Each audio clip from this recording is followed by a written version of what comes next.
মা, তোমাকে একটা কথা বলি। শুনে অবাক হবে ঠিকই, কিন্তু দয়া করে হাসবে না। আমি আজ চুলায় রান্না করব না। গ্যাসের এক ফোঁটাও খরচ হবে না। আমি ঠিক করেছি এই গরম রোদেই ভাত রাঁধব। সূর্য মামার আজ এত গরম, মনে হচ্ছে হাঁড়ি বসালেই চাল সেদ্ধ হয়ে যাবে। তুমি একটু বিশ্বাস রাখো, আমি একবার চেষ্টা করেই দেখি। বাবা, আবার তোর মাথায় কি ভূত চাপলো রে? এই গরমে মানুষ ঘর থেকে বেরোতে ভয় পায়, আর তুই উঠোনে ভাত রোদবি? রোদ দেখেই তুই কাণ্ড শুরু করিস। এসব পাগলামো কবে ছাড়বি বলতো? তুই মনে করিস রান্না এমনিতেই হয়? বই পড়ে যেমন দেখোস তেমন সহজ না এসব। মা, বিদেশে মানুষ আয়না দিয়ে ডিম সিদ্ধ করে, আমাদের মতো আমরাও পারি। তফাৎ শুধু সাহস আর চেষ্টা। আমি তো চিন্তা করেছি কালো কড়াইতে চাল আর পানি দিয়ে একটা কাঁচের ঢাকনা চাপিয়ে রোদে রাখব। এই রোদের তাপে যদি ভেতরে তাপমাত্রা জমে, তাহলে আস্তে আস্তে চালটা তো ফুলবেই। ওরে গাধা, তুই বুঝিস না বাস্তব আর বইয়ের মধ্যে কত তফাৎ? রান্না শুধু গরম দিলেই হয় না, সময় বুঝে নেড়েচেড়ে করতে হয়। তুই একটা হাঁড়ি রোদে রাখলেই ভাত হয়ে যাবে, এমন ভাবনা কেবল তোর মাথাতেই আসে। আমার তো তোর চিন্তা করেই ভয় লাগে। তুমি আমাকে সবসময় অবিশ্বাস করো মা, কিন্তু একবার যদি আমার এই এক্সপেরিমেন্ট সফল হয়, তাহলে তো দেশ জুড়ে নাম ছড়িয়ে যাবে। তখন তুমিই বলবে আমার পটল শুধু রোদেই ভাত রাঁধে না, নতুন কিছু ভাবতেও জানে। তুমি শুধু একটু অপেক্ষা করো, আমি প্রমাণ করে ছাড়ব। বাহ, তুই তো দেখি বক্তৃতা দিতে দিতে রান্নাঘরই ভুলে গেলি। যদি দুপুর গড়িয়ে যায় আর চালগুলোও যদি আগের মতো কাঁচা পড়ে থাকে, তাহলে কিন্তু এবার নিজেই হাঁড়ি বসাতে হবে, বুঝলি? আমি আর কিচ্ছু করব না। আগে পেটের চিন্তা, পরে তোর বিজ্ঞান। ঠিক আছে মা, আমি এখন চাল ধুয়ে হাঁড়িতে পানি মাপামাপি করে রাখছি। তারপর সেটাকে কালো কাপড় দিয়ে মুড়িয়ে উঠোনে রোদে বসাবো।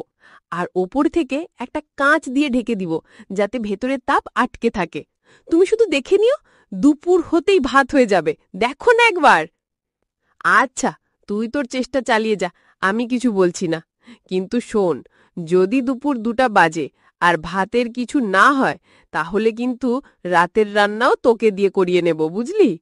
চেষ্টা ভালো, কিন্তু পেট খালি থাকলে বিজ্ঞানে উপকারে আসবে না। ঠিক আছে মা, তুমি ডাল আর ভর্তা তৈরি রাখো। আমি দেখি আমার ভাতটা হয় কিনা। আর যদি না হয়, আমি নিজেই রান্না করব। আর তুমিও দেখবে পটল শুধু বলেই না, নিজের ভুলও স্বীকার করে নিতে জানে। তোর এই সাহসিকতায় আমি অবাক হই। তুই যা ঠিক করিস সেটা করেই ছাড়িস, সেটা ভালো কথা। কিন্তু মনে রাখিস, খালি পেটে রোদের গরমে তোর গবেষণা যদি না চলে, তাহলে আমার হাতের গরম লাঠিও একদিন কাজে লাগবে। এই সকাল সকাল হাঁড়ি পাতিল নিয়ে উঠোনে কি কাণ্ড শুরু করলি? তোর মা কি তোকে রান্না শিখাতে বসেছে নাকি? না তুই আবার নতুন কোনো খেয়ালে চলেছিস? এই গরমে মানুষ ছায়া খুঁজে বেড়ায়, আর তুই তাপে হাঁড়ি বসাচ্ছিস? না পিসিমা, রান্না শেখা নয়, আজ আমি একটা পরীক্ষা করব। কাল রাত থেকে মাথায় ঘুরছে, এই রোদের তাপে যদি ভাত রান্না করা যায় তাহলে কেমন হয়? তুমি তো দেখছ সূর্যটা আজ কতটা রাগে আছে। আমি যদি কালো হাঁড়িতে চাল আর পানি দিয়ে রোদে রাখি, তাহলে কি ভাত হবে না? আমি একটু চেষ্টা করে দেখতেই পারি, তাই না? ওরে বাবা রে, আমার জীবনে কত কিছু দেখেছি, কিন্তু এমন মেয়ে কষ্ট করে রোদের মধ্যে দাঁড়িয়ে ভাত রাঁধবে, এই কাণ্ড দেখি এই প্রথম। তুই বইয়ের পাতা থেকে মুখ না তুললে একদিন রান্নাঘরেই আগুন ধরাবি। পিসিমা, তুমি শুধু হাসো আর টিপ্পনি কাটো, কিন্তু আমি তো মনে করি নতুন কিছু না করলে শিখব কিভাবে। এই যে আমি একটা কালো কড়াইতে চাল ধুয়ে পানি মেপে রাখছি, তারপর ওপর থেকে কাঁচের একটা ঢাকনা চাপিয়ে রোদে রেখে দেব। এইভাবে যদি সূর্যের আলো আটকে ভেতরে গরম জমে, তাহলে একটু একটু করে চাল তো ফুলবেই। তোর এই চালের ফুল দেখার আগেই আমি শুকিয়ে কাঠ হয়ে যাব রে মা। আচ্ছা পটলি, তোর কি মনে হয় এত সহজে ভাত হয়? আমরা যে গ্যাসে রান্না করি, তারও তো কত নিয়মকানুন মানতে হয়। আর তুই হাঁড়ি ফেলে রোদে দিলেই কাজ হয়ে যাবে? পিসিমা, তুমি সবকিছুতেই বাধা দাও, একবারও বলো না চেষ্টা কর। আমি তো জানি এটা একদিনে হবে না, কিন্তু যদি হয়, তখন তুমি বলবে আমার ভাইজি শুধু পড়ালেখাতেই না, ঘরেও বিজ্ঞানের আলো জ্বালাতে পারে। বিজ্ঞানের আলো তো দেখছি উঠোনেই জ্বলছে। তুই এই সব চাল না ভাজার চালাকিতে দুপুর পার করে দিবি, আর শেষে মুখ ভার করে খালি পেটে শুয়ে পড়বি।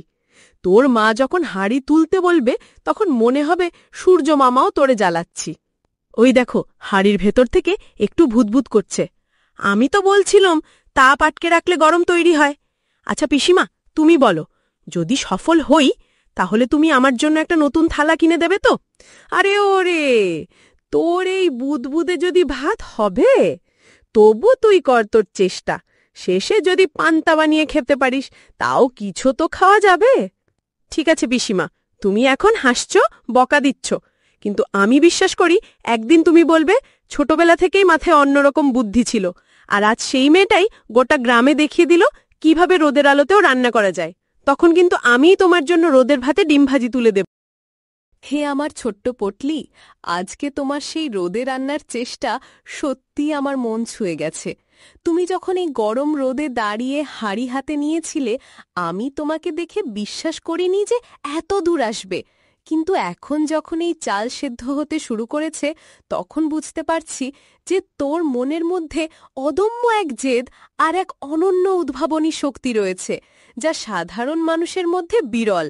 মা, তোমার এই বিশ্বাস আর ভালোবাসা না থাকলে হয়তো আমি আজকের এই জায়গায় পৌঁছাতে পারতাম না। তুমি যে সবসময় আমাকে উৎসাহিত করেছ, আমার সব পাগলামি, চিন্তাভাবনাকে এক ধরনের শক্তি হিসেবে গ্রহণ করেছ, সেজন্যই আজ আমি এত সাহস পেরেছি নতুন কিছু করার জন্য। আমার মেয়েটা আজ এমন একটি জায়গায় দাঁড়িয়ে আছে যেখানে স্বপ্ন আর বাস্তবতার মাঝে সেতুবন্ধন তৈরি হচ্ছে। যেই ছোট্ট পটলি খেলাধুলায় ব্যস্ত থাকত, আজ সে রোদে দাঁড়িয়ে রান্নার নতুন পদ্ধতি আবিষ্কার করছে। এটাই তো মায়ের সবচেয়ে বড় গর্ব, যে সে শুধু মেধাবী নয়, জীবনের যে কোনো চ্যালেঞ্জ মোকাবিলায় প্রস্তুত। মা, তুমি যখন বলো আমাকে নিজের পথ খুঁজে নিতে, তখন বুঝতে পারিনি এটা কত বড় চ্যালেঞ্জ। তোমার আশীর্বাদ ছাড়া হয়তো আমি হতাশ হয়ে পিছিয়ে যেতাম, কিন্তু তোমার সেই কথাগুলো আমাকে আবার উঠে দাঁড়ানোর শক্তি দিয়েছে, আর আজ সেই শক্তির ফল আমরা দেখতে পাচ্ছি।